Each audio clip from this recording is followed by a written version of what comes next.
Tip 3 എന്ന് പറയുന്നത് solve previous years questions. ഞാനത് എടുത്തു പറയാനുള്ള കാര്യം എന്ന് പറഞ്ഞാൽ, കുട്ടികൾ ഒരു ടോപ്പിക്ക് പഠിച്ചു കഴിഞ്ഞാൽ ഇവരത് മൂവ് ഓൺ ചെയ്യും. അപ്പോൾ ഇവരുടെ മൈൻഡിൽ കിടപ്പുണ്ട്, ഓക്കെ ഞാൻ ആ ടോപ്പിക്ക് പഠിച്ചു, അതുകൊണ്ട് ഇവരിത് മൂവ് ഓൺ ചെയ്യും അല്ലേ.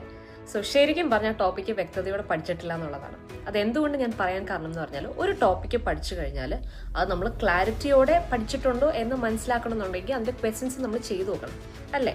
അപ്പം അതിൻ്റെ ക്വസ്റ്റ്യൻസ് ചെയ്ത് നോക്കുമ്പോഴാണ് നമുക്ക് ഏകദേശം ഐഡിയ കിട്ടുന്നത്, we are good in that, അല്ലെങ്കിൽ ആ ഒരു ടോപ്പിക്ക് നമ്മൾ വ്യക്തതയോടെ പഠിച്ചു എന്നുള്ളത്. അതുകൊണ്ടാണ് ഞാൻ പറയുന്നത് പ്രീവിയസ് ഇയേഴ്സ് ക്വസ്റ്റ്യൻസ് ചെയ്ത് പഠിക്കാനായിട്ട്. അപ്പോൾ പ്രീവിയസ് ഇയേഴ്സ് ക്വസ്റ്റ്യൻസ് ഒരു മിനിമം ഡിഫിക്കൽട്ടി ലെവലായിരിക്കും അതുകൊണ്ടാവുക. അപ്പോൾ അത് ചെയ്ത് മിസ്റ്റേക്സ് ഉണ്ടായാലും കുഴപ്പമില്ല, ദാറ്റ്സ് ഓക്കെ, കംപ്ലീറ്റ്ലി ഫൈൻ.